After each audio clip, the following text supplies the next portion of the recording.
आप सभी का पीके क्लासेस मैथ चैनल में। तो दोस्तों आज हम पढ़ेंगे त्रिकोणमिति। तो यहाँ पर कितने फलन होते हैं त्रिकोणमिति में? 6 फलन होते हैं। सबसे पहले है साइन थीटा, मतलब साइन थीटा। उसके बाद में आता है कोस थीटा, उसके बाद में आता है टेन थीटा, उसके बाद में आता है कोट थीटा, उसके बाद में आता है सेक थीटा और उसके बाद में आता है कोसेक थीटा। तो इन 6 फलनों के कुछ सूत्र होते हैं जो बहुत ही सरल तरीके से याद करते हैं। इसका एक ट्रिक है कि लाल बटा कक्का। अब ये लाल बटा कक्का यह कहाँ यूज होता है वो भी बताएंगे। तो इसके लिए आपको ये जो मैंने लिखे हैं ना वो लाइन से याद होना चाहिए। 1 नंबर, 2 नंबर पर कोस, 3 नंबर पर टेन, 4 नंबर पर कोट, 5 नंबर पर सेक और 6 नंबर पर कोसेक। तो ये सारे आपको लाइन से याद होने चाहिए। तो 1 नंबर पर आता है साइन, तो इधर ये 1 नंबर पर कौन सा आ गया? ये आ गया। तो साइन का सूत्र हो गया लाल बट्टा कक्का। लाल बट्टा कक्का का मतलब हो गया कि लंब बट्टा करण। लंब बट्टा अल का हो गया, अल का तो मतलब हो गया लंब और के का हो गया करण। फिर कोस, कोस में 2 नंबर क्या आता है? ए बटा के। ए बटा के। ए का मतलब क्या हो गया? ए का मतलब हो गया आधार। ए का मतलब क्या हो गया? आधार। बट्टा के का मतलब करण। फिर 3 नंबर पर आता है लास्ट में अल बटा ए। तो ये अल बटा ए, तो अल का मतलब क्या हो गया? लंब और ए का मतलब क्या हो गया? आधार। फिर आता है कोट का। अब इनका क्या करना है? इनका उल्टा करना है। ये 3 सही लिख दिए, उसके बाद में ये खत्म हो गया तो फिर से इसको उल्टा चलेंगे। यानी ए तो ऊपर आएगा और अल नीचे, इसमें के ऊपर आ जाएगा और ए नीचे, फिर इसमें के ऊपर और अल नीचे, यानी उल्टा चलेंगे। तो कोट का क्या होता है? उधर से शुरू करना है वापिस। कोट का हो जाएगा ए बटा अल। ए बट्टा क्या हो जाएगा? अल। और ए क्या हो गया इसमें? आधार। और अल क्या हो गया? लंब। फिर सेक, सेक में क्या हो जाएगा? के बटा ए। तो के बट्टा क्या आ जाएगा? ए। और के हो गया करण और ए हो गया आधार। फिर को सेक में क्या हो जाएगा? के बटा अल। के बटा अल, के तो हो जाता है करण और अल हो जाएगा लंब। ये जो सूत्र है वो आपको इस तरीके से आप इस सूत्र को याद कर सकते हैं।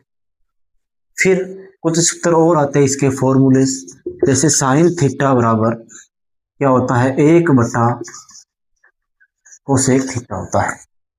अब इसी सूत्र से एक सूत्र और बन जाएगा और वो सूत्र ये है। अब ये कोसेक इधर गुणा में भाग में है, इधर आएगा तो गुणा में, और ये जो साइन गुणा में इधर आएगा तो भाग में, यानी इसको चेंज कर देंगे तो हमारे पास कोसेक थीटा का सूत्र बन जाएगा। तो कोसेक थीटा का सूत्र क्या हो जाएगा? 1 बटा साइन थीटा, इसका क्या बन जाएगा? सूत्र। तो सूत्र बन गया, इसी सूत्र से ये बन गया। अब इसके बाद में आता है साइन के बाद में कोस थीटा का। साइन के बाद में कोस थीटा होता है 1 बटा सेक थीटा। अब इसी सूत्र से सेक और बन जाएगा, तो सेक थीटा का क्या हो जाएगा? 1 बटा कोस थीटा, यानी ये कोस इधर आ जाएगा और सेक इधर आ जाएगा। फिर सेक के बाद में कोस के बाद में आता है टेन, टेन थीटा। अब टेन थीटा का होता है 1 बटा कोट थीटा। और टेन थीटा का एक सूत्र और होता है, ये भी सूत्र इसी का, लेकिन इसका टेन थीटा का एक सूत्र और होता है जो बहुत ही इंपॉर्टेंट होता है। हर बार हर जगह ये यूज होता है, मतलब हम आगे क्वेश्चन करेंगे उसमें इसका ज्यादा जिक्र होता है, और वो होता है साइन थीटा बटा कोस थीटा। और कोट थीटा, कोट थीटा का क्या हो जाएगी? कोट इधर आ जाएगा, टेन इधर आ जाएगा, इधर आ जाएगा 1 बटा टेन थीटा। और टेन कोट थीटा का भी एक सूत्र होता है। अब देखो टेन थीटा का कोस साइन बटा कोस आ गया, मतलब तो कोट का क्या आएगा? कोस ऊपर चला जाएगा, साइन नीचे आ जाएगा। यहाँ पर टेन इधर आ गया ना, मतलब इसका उल्टा हो जाएगा, तो इसमें कोस तो ऊपर चला जाएगा और साइन नीचे आ जाएगा। तो ये सूत्र आपको, ये 6 सूत्र ये हो गए और 6 सूत्र ये हो गए, बहुत ही इंपॉर्टेंट हमारे इंपॉर्टेंट है, इसमें यूज होंगे आगे। अब बचती है हमारे एक सारणी। तो सारणी कैसे करते हैं? देखो ये वाले जो सूत्र है वो सारणी में यूज होंगे। अगर हमें ये सूत्र आते हैं तो हम सारणी बना सकते हैं आराम से, आसानी से। तो इधर बनाते हैं सारणी।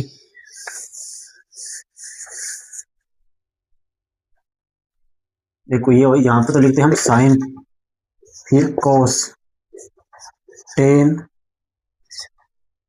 Coat,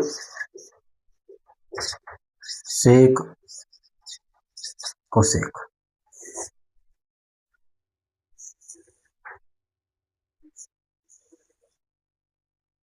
0 degree, 30 degree, 45 degree, 60 degree और 90 डिग्री।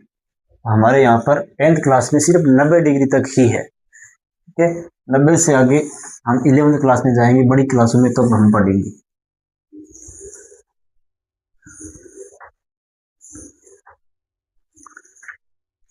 तो यहाँ पर सबसे पहले देखो, ये पहला जो मान है ना, वो कैसे निकालते हैं। हमें इधर निकाल के देख देता हूँ, ऊपर निकाल लेते हैं। देखो सबसे पहले आपको निकलना है 0, मतलब 0 के नीचे 0, फिर 30 के नीचे 1, फिर 2, फिर 3 और फिर 4, ठीक है। फिर इन सब में भाग देना है, किसका, लास्ट वाली संख्या का, यानी सब में 4 का भाग देना है।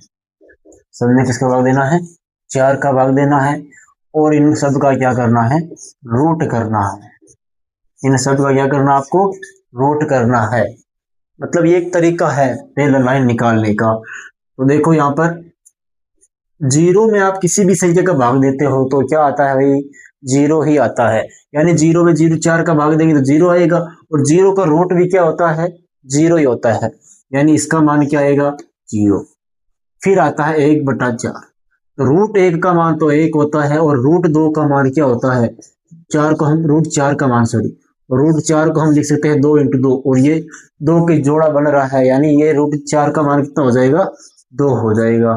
फिर इसको हम काट देंगे, 1 2 एकम 2, 2 दूना 4, यानी 1/2 आ जाएगा रूट में। और रूट 1 का मान तो 1 होता है, और रूट 2 का मान रूट 2 ही होता है। फिर है 60 डिग्री। तो इसके नीचे देखो रूट 3/4, तो रूट 3 का मान तो रूट 3 ही होता है, लेकिन रूट 4 का मान अभी निकाला, कितना आया, 2, यानी 2 आ जाएगा। फिर 4 को 4 से काट देंगे, 1 आ जाएगा। 1 का मान होता है 1, यानी रूट 1 का मान क्या होता है, 1। ये आ जाएगा साइन 0 डिग्री का 0, साइन 30 का 1/2, फिर साइन 45 का 1/√2, और साइन 60 का रूट 3/2, और साइन 90 का आ जाएगा 1। अब उसके बाद में देखो कोस का निकालना है, तो कोस का आप निकाल सकते हो, वैसे इस सूत्र से निकाल सकते हो, मतलब जैसे साइन कोस का आप इस सूत्र से भी निकाल सकते हो। ये जो साइन है ना, इस साइन के सूत्र से हम कोसे का निकाल सकते हैं। अब कोस का क्या करना है आपको, इसका उल्टा करना है। यानी ये 1 है ना, पहले 1 लिखेंगे, फिर क्या आता है, रूट 3/2 कर देंगे, फिर 1/√2 कर देंगे, और फिर 1/2, और फिर क्या आता है, 0। यानी उधर से शुरू करना है, लिख दिया ये, और ये साइन का निकल गया। उसके बाद उधर से शुरू करना है, ये इसका उल्टा लिखना है, 1 रूट 3/2, फिर 1/√2, फिर 1/2, फिर 0। ये आ गया साइन का, आ गया कोस का आ गया। उसके बाद में आता है टेन। तो टेन का सूत्र, हम टेन का मान निकालने के लिए हम इस सूत्र का उपयोग करेंगे, ये वाला सूत्र, क्योंकि हमें साइन का भी मान पता है, कोस का भी पता है। तो इस सूत्र का उपयोग करके हम मान निकाल लेंगे। यानी ऊपर तो साइन रखना है, नीचे कोस रखना है। 0/1, साइन का मान तो 0 है, बटा कोस का मान कितना है, 1 है। यानी 0 में 1 का भाग देंगे, 0 में अभी मैंने आपको बताया किसी भी संख्या का कितना भी भाग देंगे, क्या आएगा, हमेशा 0 ही आएगा, ठीक है। फिर 1/2 में रूट 3/2 का भाग देंगे, यानी 1/2 में रूट 3/2 का भाग देंगे। ये 2 से 2 कट जाएगा, 1 बटा क्या आ जाएगा, रूट 3 आ जाएगा। यानी इधर से काट देते हैं हम, अगर इसमें इसका भाग देंगे तो ये 2 से 2 कट जाएगा, 1 बटा क्या आएगा, रूट 3। इसी प्रकार ये भी 1/√2 और इधर भी 1/√2 है। सेम संख्या में सेम संख्या का भाग देते हो तो क्या आता है, 1 आता है। फिर इसमें भाग देंगे तो ये 2 से, ये बटा में 2 है, इसके बटा में 2 है, 2 से 2 कट जाएगा, ऊपर बच रहा है रूट 3, और इधर बट्टा में 1 बचेगा, तो रूट 3 में 1 का भाग देंगे, रूट 3 ही आएगा। फिर 1/0, अगर कोई संख्या में अगर 0 का भाग दे रहे हैं तो उसका मतलब उसका जो मान आता है वो कितना आता है, अनंत आता है, इन्फिनिटी। अब कोट का मान निकालेंगे, तो कोट का इसका क्या करना है, उल्टा करना है। वैसे हम कोट का मान यहाँ से निकाल तो सकते हैं, लेकिन इसको उल्टा ही करना है, उल्टा ही आएगा मान।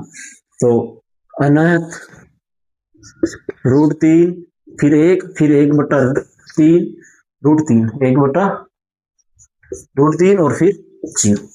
फिर हमें निकालना किसका है, सेक का निकालना है।